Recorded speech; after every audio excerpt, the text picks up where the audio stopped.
tindakaing Sang Kumbakarna kang wis mengagem sarwa pethak sang-sangan Sekarinonce Hatan kantun Kilurah Togok ingkang tubekti dhateng Sang Kumbakarna katitik amung nderek dumateng tindakaing Sang Kumbakarna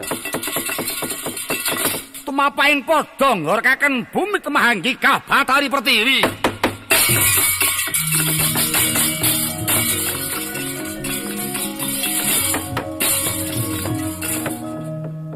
Ya jagat ya Dewa Bathara. Kumbakarna, kowe aja mbajutake laku Kumbakarna. Kowe baliya ya Kumbakarna. Aja tak terusake lamun kowe maget menyang palagan. Dewaning bumi ora marengake kang titik horeg bumi kang mok pidak. Ing mengkono Kumbakarna, lamun mok terusake mung bakal nemu penandang kang tok rasake Kumbakarna. Dumeling wonten karnaning Sang Kumbakarna swantening widodari Bathari Pertiwi. Ingkang ngetaken dhateng Sang Kumbakarna nadyan ora kasat netra mung swara ingkang dumeling. Temah radi nggorehaken penggalih Sang Kumbakarna, temah ing mangkim timbul panrajuning penggalih. Abot netepi marang darmaning kasatriyan menapa awrat nampi dhateng pangeneting Bathari Pertiwi. Eling-eling satri kang wis gembleng tekate. Datan luntur marang pitutur datan mendoing pamilunta. Tinraja awrat nggih netepi marang kewajibaning satriya.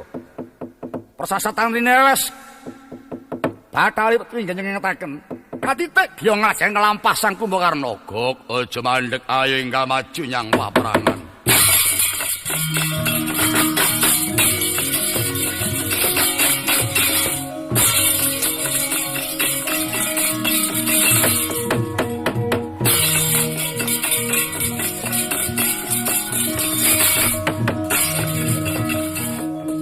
Ana sasmitaning Bathara katitik wonten rijal kang muni ing sisih kidul kulon. Kapiyarsa dening Sang Kumbakarna mboten namung rijal ingkang munya, wonten sasmita malih. Wonten jawah riwis elok ing kahanan punang jawah toyane cinampuran dening Ludira. Temah babar gondo amis kagondo dening Sang Kumbakarna. Mboten namung jawah ingkang winter Ludira ingkang nganggondo marus. Wit Nagasari ingkang amung setunggal mapan wonten ing madyaning paperangan. Ora ana barat, ora ana angin, rubuh kabarubuh reksa Nagasari. Hamemalang dalan karya kagiyating Sang Kumbakarna. Upamaya bisa tata jalma ngelingake marang satriyaning negara Ngalengka kang rasa magut pupuh. Peksi-peksi ingkang sobo bengi nedeng enak-enak amlangkring ana madyaning ngepang sigra miber saking papanira kekablak wonten inggiling Sang Kumbakarna hanyambranyaut marang mestakaning Sang Kumbakarna temah modal madurik maneh Biswatata jalma punang peksi ugi ngengetaken dhateng lekasing Sang Kumbakarna sampun ngantos nglajeng magut wonten ing palagan. Ewa dene gandeng wis kenceng tekating Sang Kumbakarna. Nadyan ing batos ngrahita marang sasmita kang tinampa ewa dene. Ing mangki Sang Kumbakarna datan mendha marang pamilunta sigra semangkah nglajeng kelampah. Togok aja mandhek ayo bacut lakune.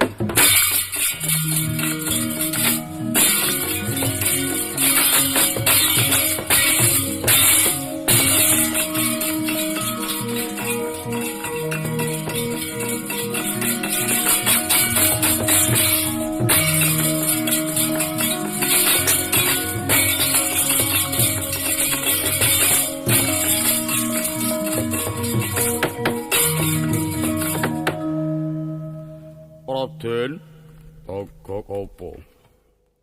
Lugunipun sampun kathah sasmita ingkang dumawah ponten paduka Raden Wasemangtun kok paduka ketingalipun boten ngrahita. Aja mok kiren aku ora ngrahita, Gok. Sak temene kabeh pepeling mau wis ndak rasakake nanging Aku sawijining satriya moh nglincati marang janjiku kang wis kewedhar, Gop. Apa wae kang malang marang aku ora bakal mundur to, Gop. Oh, nggih. Menawi mekaten iki nyemanggaken keparingipun Raden Kumbakarna bilih sampun kenceng tekadipun. Gog iya. Gog, kula leren sawetara Gog. Aku nyawang gumelaring paperangan. Akeh men punthuk-punthuking lemah kang ana paperangan. Lan gandane kok amis karo Bajin. Inggih mboten muka menawi gandanipun amis kalian Bajin sabab menika kathah kuwanda-kuwanda ingkang mboten kepikir. Namung punthuk-punthuk ingkang paduka pirsane menika istanipun menika kuburanipun para senopati ingkang sampun gugur. Kae Gog ana punthuk lemah dhuwur. Kae kuburane sapa? Menika kuburanipun sawargi ingkang paman Raden Patih Prahasta.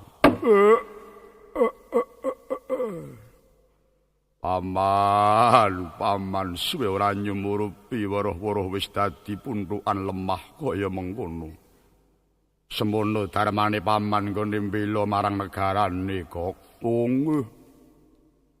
Lah sisih kidul kae Gog ana punthuk. Menika inggih punthukipun ingkang rayi swargi Dewi Sarpakenaka. Adikku Sarpakenaka ya wis dadi lemah, Gog. Sampun. Lah kae Gog ana punthuk jejer 8. Kae punthuke sapa? Lah, punthuk jejer 8 menika kuburanipun Bupati Wolungalengka ingkang sampun kapagut ing pupuh. Bupati Wolu tetamenging Praja Gawa sampun. Lah kae Gog kae ana punthuk maneh. Pirang-pirang kae punthuke sapa ingkang mapan ana sisih wetan pojok kae Gog. Menika punthukipun kang putra keponakan Raden Trisirah, Raden Trinitra, Trikaya, Trimurda, Diwantaka, Narantaka. Mila dipun jejeraken nenem wonten ngrika. Sing dienggo maejan kaya apa? Menika tumbak gamanipun kang putra sedaya dipun tancepaken wonten inggilipun.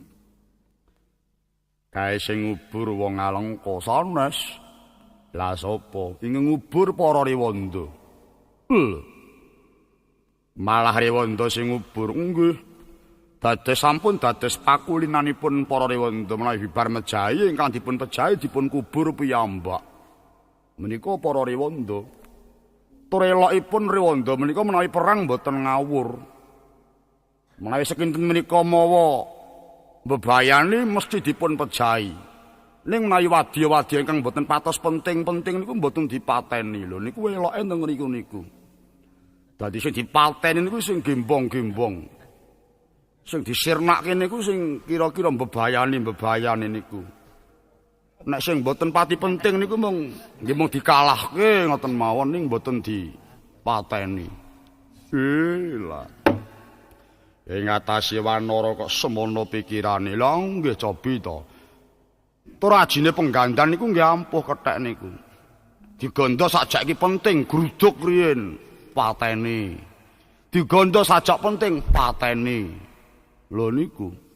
Cobi to sing ketheke men iso milih iki sing bebayani iki sing ora lho kok malah kala mangsane menungsane iki malah mboten iso milih.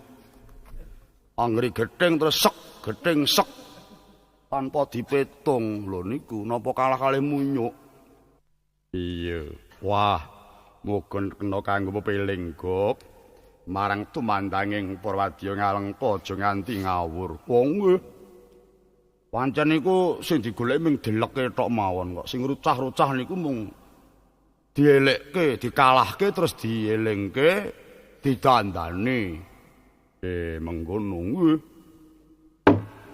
Waduh, Gog lakae. kok ana tendha, ana motha, ana tengahing paprangan.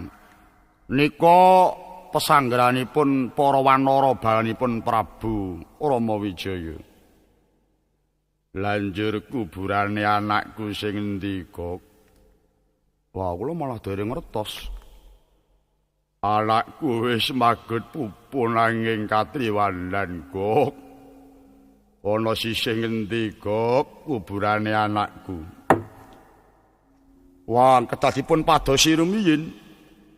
Layan aku goleki konangan wadya wanara malah aku dikrubut dhisik.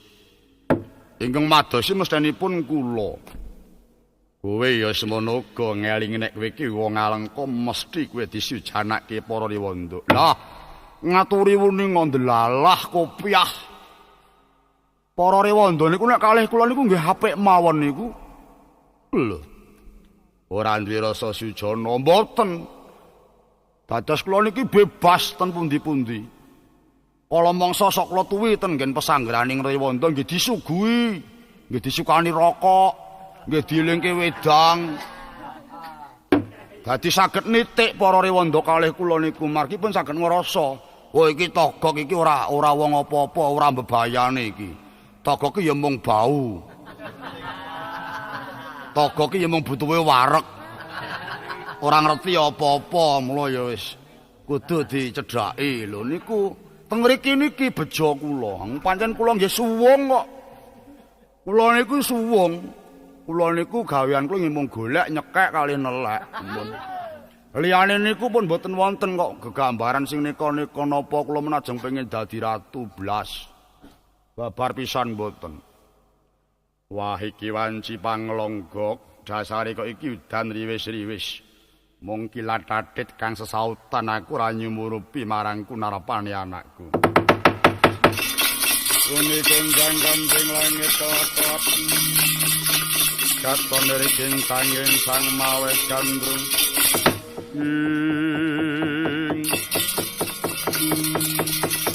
Wancine gagat enjang dasar wanci panglong ngomong kilat tatit kang sesautan.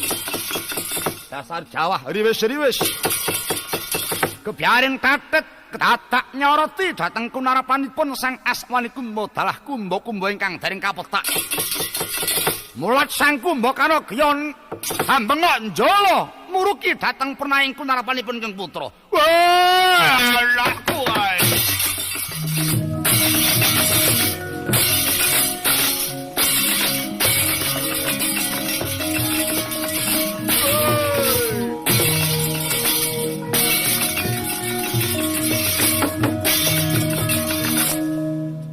Anakku nggih, anakku.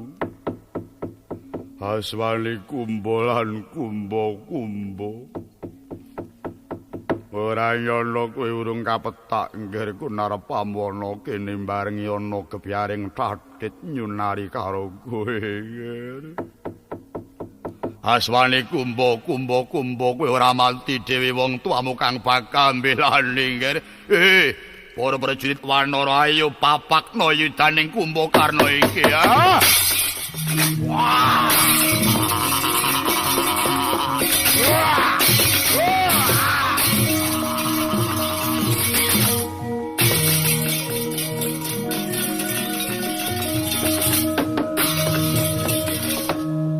Lung, cipta bilung.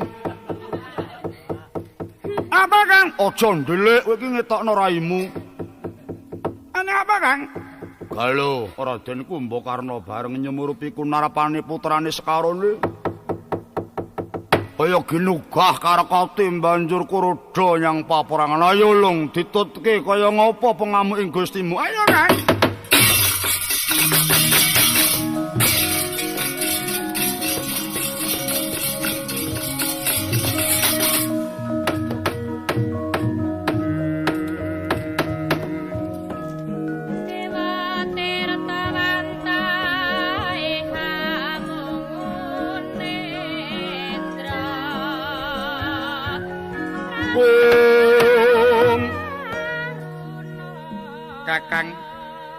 Kakang Soto Bali. Apa Yayi Bali Winata? Saya wengi saya nreces. Saya wengi saya nreces. Iki lelakon apa? Ya kaperbawan saka dayaning angin kang temempuh. Mengkono. Iya.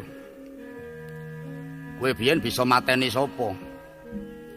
Aku biyen bisa mateni dalane Raden Trisirah kae. Kowe, iya. Yen aku biyen aku bisa mateni marang buta sing melu Raden Dewantaka kae. Wah, kaya ngopo senenge atiku, mongko butane gedhe. Butane gedhe mongko aku rumangsa cilik. Ewadene tak telateni nggonku tumandang tanding. Gene ya mati. Oh iya, kabeh ki anggere ora kelangan karekat mesti bakal bisa kasil. Iya. Kowe biyen kobong apa ora? Permuja kuwi nalika metokake marang yudaning Raden Trinitra biyen. Ora. Aku bisa aling-alingan gegaman. Tak tutupi tameng awakku. Mlora nganti kobong dening genining Raden Trikaya. Wah, yen aku marem banget Kakang Sraba. Piye? Aku bisa ngeroyok marang sing jenenge Raden Dewantaka. Ini ya mati saka tanganmu ora. Aku dikempit. Meh pedhot guluku. Delalah. Raden Jayanggada. Magut palagan aku disaut dilarak. Mungsuh dijejak jebol dadane. Wah iya. Kumilating pedang kae tak kira nyamber kupingmu, aku kaget. Ora kok Kakang Rawun. Kumilating pedang sing digawa Raden Trimurda kae kena tak saut saka mburi. Pedang taun calake Raden Trimurda magut pupuh. Aku ya ngetok kekuatan. Wah, aja Gustiku Raden Lesmana maju ngono. Wis aku sida pisah karo bojoku. Yen ngene iki bojoku lagi apa ya? Piye to? Kakang Bali Winata kok dadak gagas ngomah. Lah iya wong nalika aku nyang paparangan biyen ki bojoku ki meteng enom. Wis ora perlu dipikir wong iki ning paparangan kowe mikir ngomah malah ngenes malah ora rampung sak kabeh. Aku ki yo ngenteni pawarta saka ngomah kok urung ana pawarta apa-apa. Wah saiki kurang saancatan meneh wis ndang rampung marga. Wis akeh senopati sing mati. Ah ya urung karuan marga jek akeh anung-anung goro kang durung ditok nyang palagan. Kuwi kene saiki aku njaluk saiki kuwi. Wah, cangkemku kok kecut nggodot ngene lho. Kowe iki kethek ya nglepis murah jamak mbok ora sah. Weh, yo tinimbangane adem kaya ngene iki. Oh lah iya, ini bakone iki. Nyonya. Lagi aku njaluk iki jeruke sapa iki? Oh, lah ku jerukku mau kuwi. Aja sok mangan jeruk wanci bengi ku ndak senep wetengmu. Ora wong kethek iki kuliyane mangan wowan kok senep piye? Yen ngelingi marang kadigdayaning Raden Trinitra biyen kaya ora jagake menang aku. Nanging bareng Gustiku Raden Lesmana maju. Dijomparing kena pelarapane. Kok njur mati. Wis babe apa? Oh, lah kuwi ngene kok. Anggota. Anane dijemparing pelarapane sabab nggon bathuk ki metu mripate. Mula jenenge Trinitra. Weh, layak. Nggon bathuk kok metu genine. Ya kuwi kadigdayaning Trinitra. Kae, mangkoke goreng dhisik kae. Mangkoke kiriman kuwi lho. Wah, lagi pangan wis mambu ngono jitok simpen nggo apa iki? Lho, ya lho wong dienggo sarapan. Bareng mambu nek dipangan malah ngreget-ngregeti weteng. Marake masuk angin. Kowe iki mbok aja nyekukur wae kok kemul sarung ki ning ngopo? Prajurit ning palagan kok kemul sarung. Kowe ora. Lho.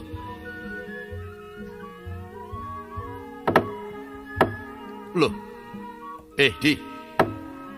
Kowe krungu apa kowe? Krungu apa, Kakang? Iki kok ana swara nggero iki. Iki swaraning kewan apa swaraning buta iki? Lho, kusik dirungokke sik. Iki swara apa iki ya kok? Lho. Saya cetha iki. Lho, mengko gek anake Kumba Karna durung mati. Lho wis kok. Sing mati iku Gustiku Anoman karo Gustiku Jaya Anggada kok. Lho kok cek krungu nggero iki suarane apa iki ya? Lho. Saya cetha. Mbok wis padakake. Wis padakake. Wah, lah wong wanci panglong ngene iki terus awiyane kok ngetoni Sinopati njur kepiye? Urung wancine. Mbok menawa yen nakale Ratu Ngalengka ki ngetokke Senopati bengi. Coba kae disoroti sapa? Ku gek kewan ku. Coba. Wah, lho. Buta gede. Weh, lah matur nyang pesangarane wae buta gede.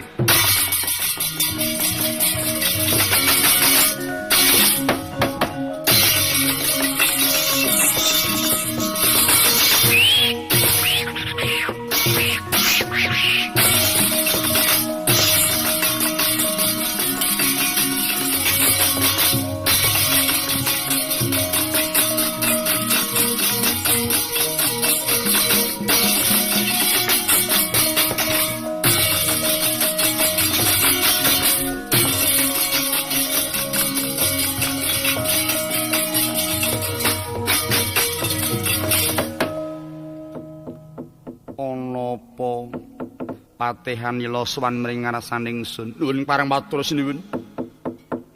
Menika wanci bangun parandene Ngalengka ngedali Senopati malih. Nedheng para kanca sami jejagongan wonten ing lebeting mutha. Swanten nggero saya cetha saya sareng kula tingali.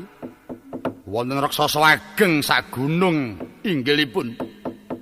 Magut wonten palagan menika Senopati saking Ngalengka. Aduh, kok Prabu.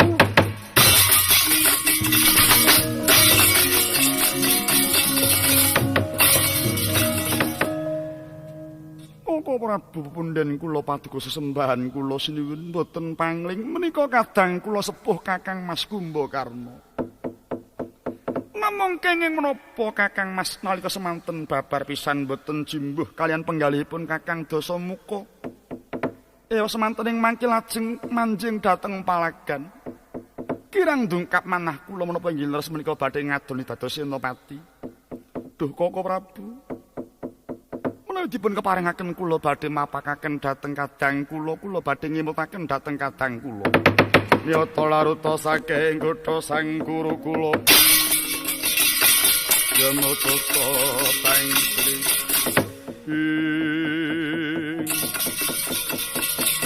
Yen pancen mangkono yaying sun lilani mara enggal kanggo tamba kangen temenana kengraka. Nuwun inggih nyuwun pangestu Kanjeng Sinuwun.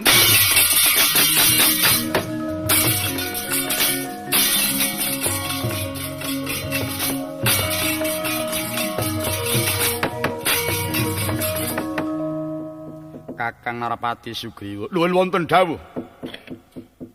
Sampun ketanggelan keparenga Kakang Narapati ngawat-awati dhateng bidalipun Nyai Gunawan. Inggih ngestuaken dawuh. Anoman kula wonten dawuh. Moring kasira Anoman nderekna marang ingkang paman manjing nyang palagan. Inggih ngestuaken dawuh. Yayi Laksmana nuwun wonten dawuh. Moring ganguk ngulatana marang lekasing mungsuh kang ana palagan nyuwun pangestu Koko Prabu.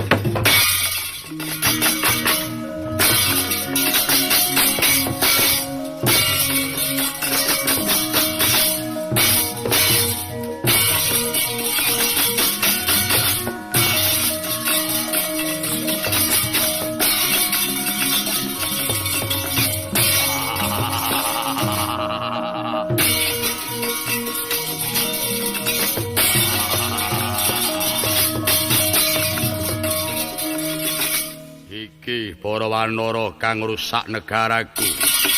Para wanara kang nyirnakake wadyabala ngalengka. Senopati ngalengka hayana aku Raden Kumbakarna. Aja ndadak kowe padha menthang ana ya ngono ayo kroyoken aku.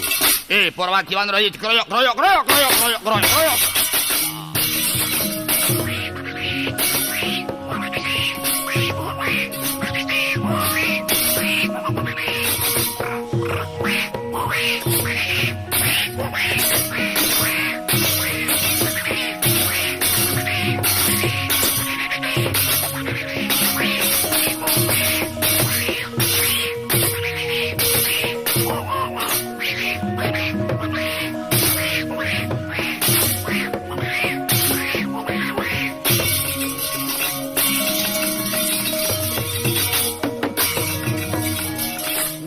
Seranggon para wadyawanara maju bareng ngeroyok marang Raden Kumbakarna nganti wujud buta ngendi-endi kebak kethek sirah kroyok kethek irung kroyok kethek tangan kroyok kethek bangkean kroyok kethek kelek-kelek nggo ndelik kethek saranduring badan ora wujud buta wujud kethek yen Cilandra panyayah gunung tinemulan semut watahing Sang Kumbakarna Sang Senopati Agung ing Ngalengka ya ngetok kekiyatan punang kethek kagirekaken sigra kontas saking angganing Sang Kumbakarna para wanara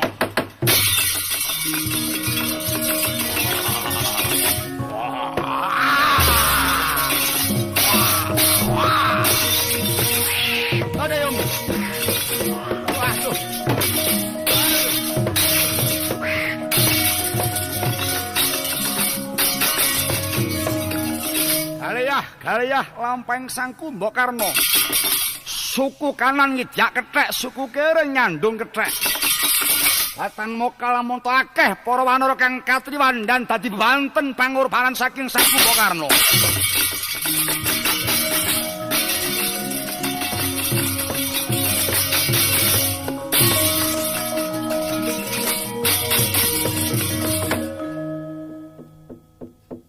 Kyai Gunawan. Kakang Mas pangabekti kula. Iya wis ndak tampa banget panarimaku. Kakang Mas magu dateng Palagan ateges Kakang Mas ngulincati dateng dawuh paduka piyambak. Sekawit Kakang Mas babar pisan boten kepareng dados senopati nyenopateni dateng Kakang Dasamuka. Namung kenging menapa wekdal menika paduka Kakang Mas lajeng magut ing payudan. Temah karya risa ing para bala wanara. Duh Kakang Mas paduka menika satriya. Sampun ngantos paduka kecoh kadilat malih ketitik paduka damel risa ing para wadya wanara. Kepareng ngenget bilih menika sinuwun Prabu Rama titising Sang Hyang Suman Dewa ingkang ngandum kabagyan. Kenging menapa Kakang Mas kumapurun badhe pepandhengan kalian sinuwun Prabu Rama. Gunawan aja landhep dengkul pamikirmu. Aku maju yang Palagan babar pisan ora ndi pangrasa lamun aku bakal ngadoni pupuh tanding karo Prabu Rama. Kaping pindho babar pisan aku ora ndi pangrasa aku mbelani marang Kakang Dasamuka kang sasar bebudeni. Anggonku dadi senopati amung mligi. Dumunung aku mbelani marang utah darahku. Aku jejering satriya. Aku kudu ndepani marang bumi kelahiranku nganti titik ludira kang wekasan. Nista pocapaku ing ngatasi negaraku jelajah mungsuh mongko jeneng aku satriya kok ora magut nyang Palagan. Dadi nggonku dadi senopati babar pisan ora arep nglabuhi wong kang angkara. Nanging aku nglabuhi marang utah darahku. Lan merenggal wis padakno ngatake aku senopati tanpa bala penderek. Pancen ujuping atiku aku ora bakal ngadoni pupuh tanding karo Prabu Rama. Aku maju nyang Palagan aja nganti mawa pangorbanan para wadya Ngalengka. Mula aku moh diderekke wadyabala.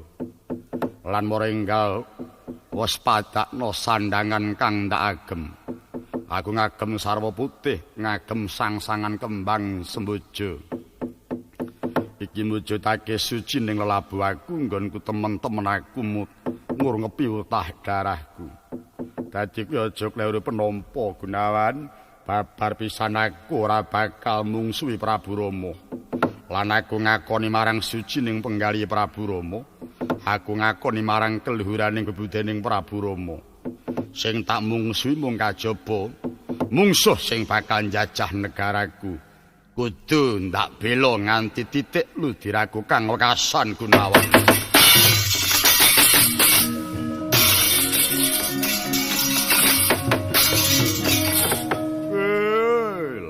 Gunawan tanpa mangsuli apa-apa marang aku. Malah lunga tanpa pamit nyembah pepadaku. Oh, wis krasa atiku Gunawan. Kowe wis tanggap sing tak karepake. Para Wanaraja kesuwen kowe gawe rusak ana bumi Ngalengka.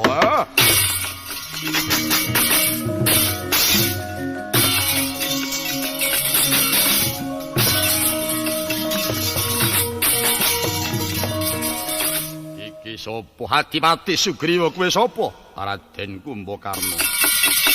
Aja kethek cilik-cilik mok sirnake ayo iki. Tetungguling Wanarayanana. Mati dening aku kowe Sugriwa.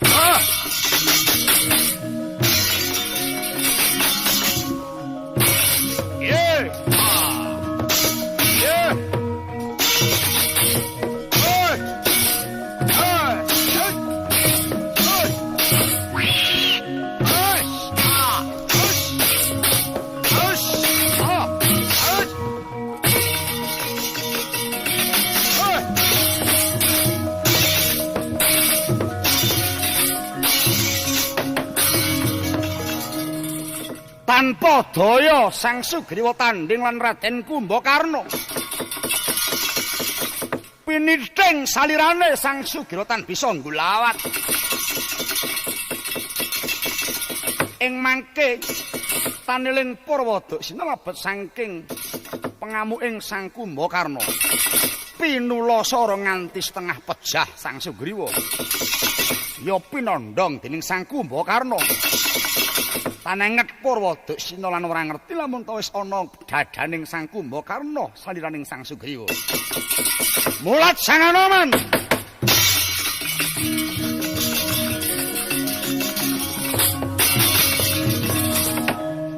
Aduh paman Sugriwa. Yen ora tak tulungi mesti bakal sirna dening tanganing Raden Kumbakarna. Katitik paman ngalumpur tanpa ndriyata bayu. Paman, kula kentun bayu saking mriki, paman.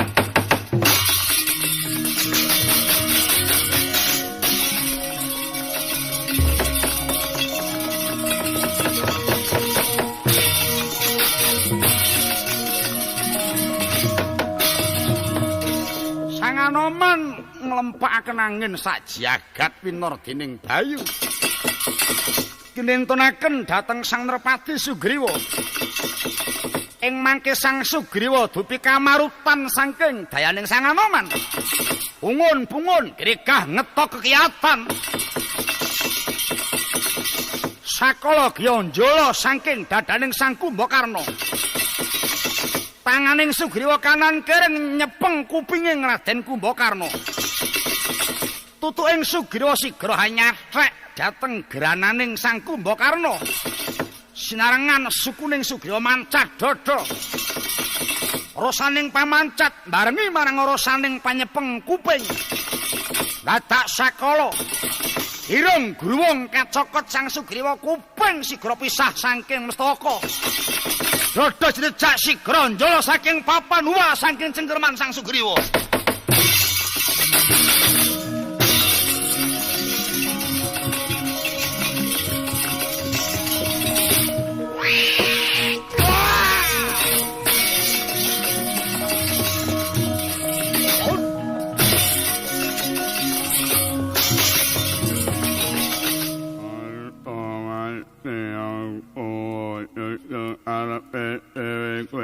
Siang karo Kumbakarna kuping utak nyapat ireng utak potol kowe nyenyak lakon mampurung kowe Wadya Wanara.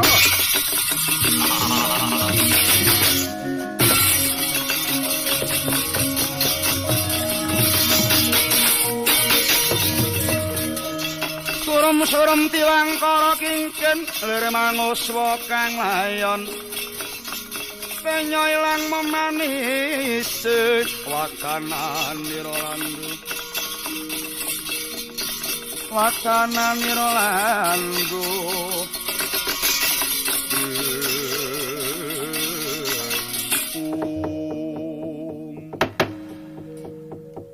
Nuwun Raden, kula saged uwal saking cengkermanipun Kumbakarna. Sampun kula damel sastra wirang Kumbakarna.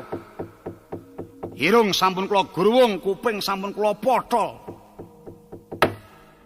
Kakang Narapati menika sanes tumandanging prajurit, sanes tumandanging senopati. Teka jengandika Kakang Narapati ndamel wirang kaliyan mengsah.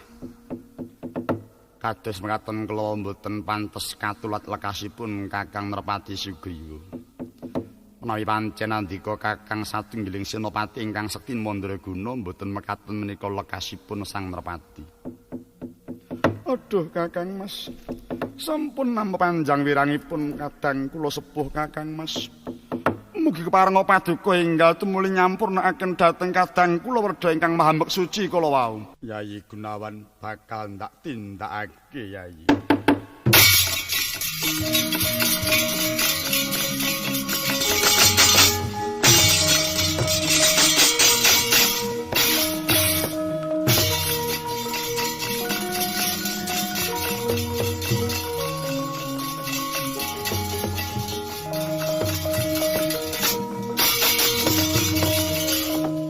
Mentang langkap sinandangan Warastra Dibya ingkang murup saobor gedene ingkang pinangka lesan kang kahanermuhung astaning Sang Kumbakarna ingkang kahanan lepasing Warastra demawah aneng lengening Kumbakarna ingkang kahanan sempal padha sakala.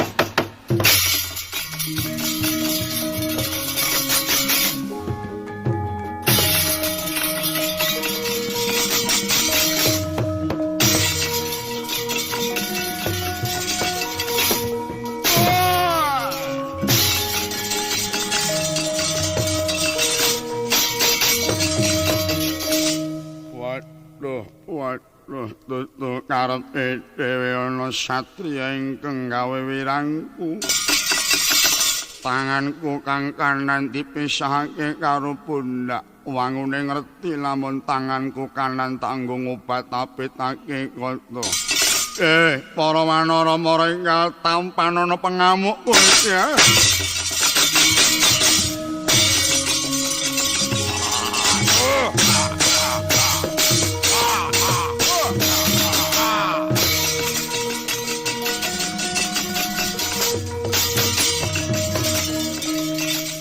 Sang Lesmana katingal saya ngamuk punggung Raden Kumbakarna gaya mentang langkap malih sinandangan Raja Bala lumepas poneng Warastra demawah marang astaning kang garing sempal sanalika.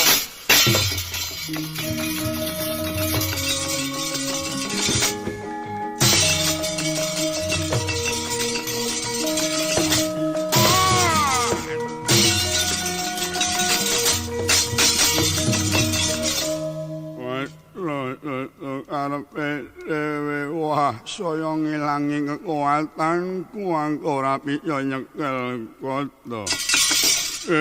Lantaran para wanara saya bakal tak mari samunya pengamukku tak tauna.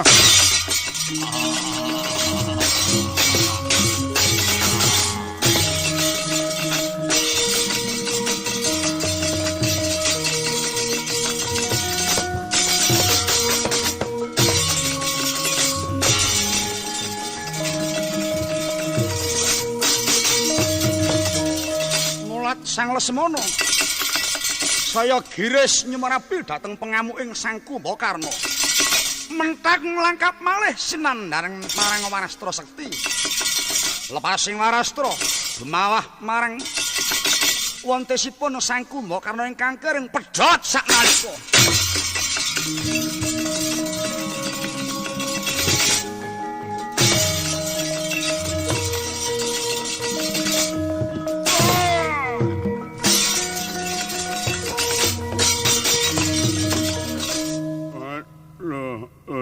Arep mungsuh murang tata patrapmu aku lepasipun yang opo iwa pedhot sangka kembungku nganti jenjangon mlaku entek palawanara.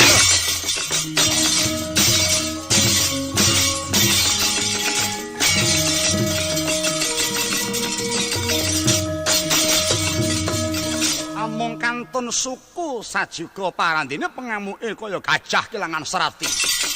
Maewu balawanara pecah saking saliraning Sang Kumbakarna.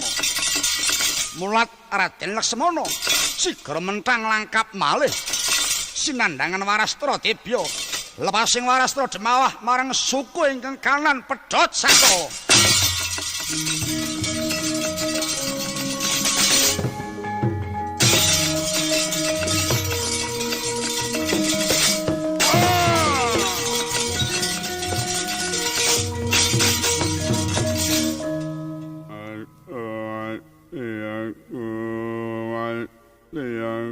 Ora piye lumaku sikil bisa karo kembungku.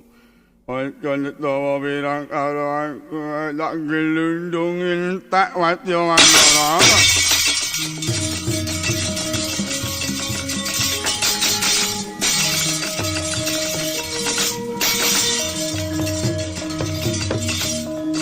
Adalah Kakang Mas pepunden kula.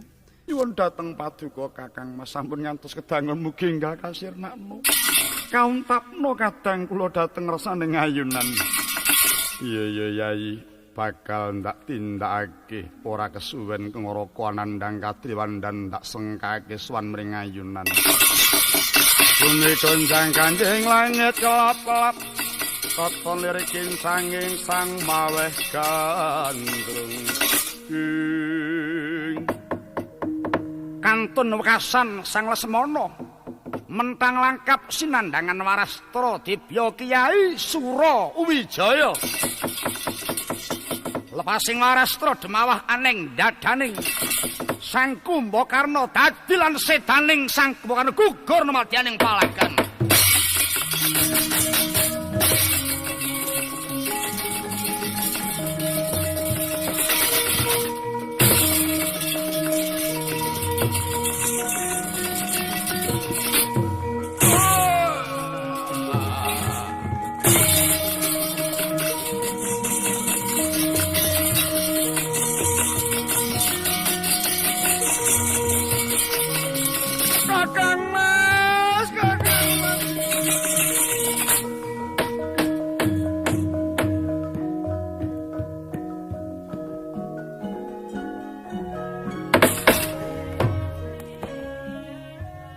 Sareng sedaning Sang Kumbakarna kedadak.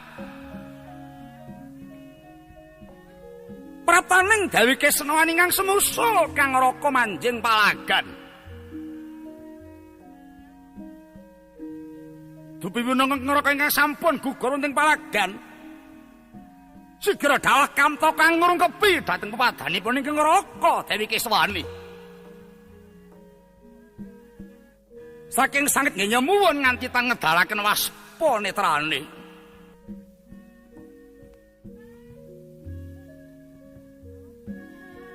Ing batos muhung nalangsa marang Jawata. Ingkang ngraka ingkang sampun gugur wonten madyaning palagan ciptaning kalih Sumadewi. Tan karsa kantun wonten ing Madyapada. Ingkang dinanta muhung ngarsa semusul dhumateng kang ngraka ing wis ngajeng kasidan jati.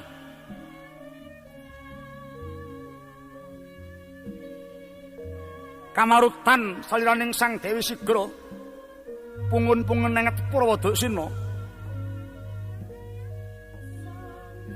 Angalih saking pepadanipun ingkang ngraka. ugi lumampah minggah hangarasi dhateng pelarapanipun ingkang Ngraka. Bro, puneng waspa galeweran aning pipining Sang Dewi. Saka banek nyembur nganti tinggal pendul netrane.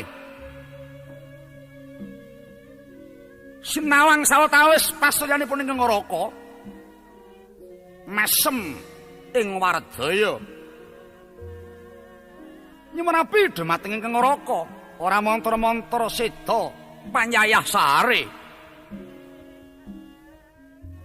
Katingal pajar kang dadya pasuryanipun Ngraka kacehna lamun ta Sang Kumbakarna lila gugur wonten ing palagan ngurungepi marang utah darahe. Enget wanita ingkang setya bekti dhateng Guru Laki wis gemolong tekating Sang Dewi. Ing mangke segera sebrak ngunus curiga ingkang sampun kinempet wiwit saking kasatriyan panglebur gangsa. Wis gembleng tekating Sang Dewi arsa sumusul dhateng Kang Ngraka. Barengi kebiaring tatret sesarengan Sang Dewi hanganya tuwuh sudha salira sigra seda sumusul dhateng Kang Ngraka. Kakang Mas, Kakang Mas,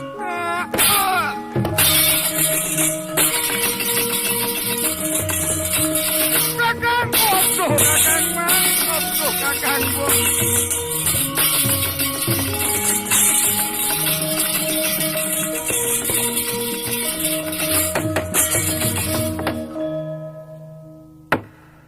Kakang Mas, Paduka gugur nepi dhateng darmaning kasatriyan Paduka Kakang Mas. Mboten nyono menawi Kakang mbok ugi sabela dhateng sedanipun Kakang Mas. Oh Kakang Mas, Kakang Mas. Namung kula ingkang nekseni dhumateng keparingipun Kakang Mas. Tuh Paduka Satriya Wiratama. Bebela dhumateng utah darahipun Kakang Mas.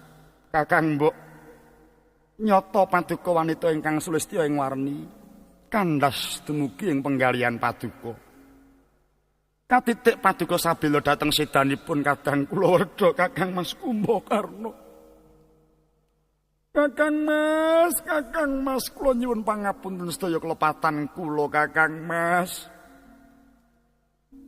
Kula wantol nilaraken Paduka temah Paduka dados bebanten wonten madyaning palagan Kakang Mas.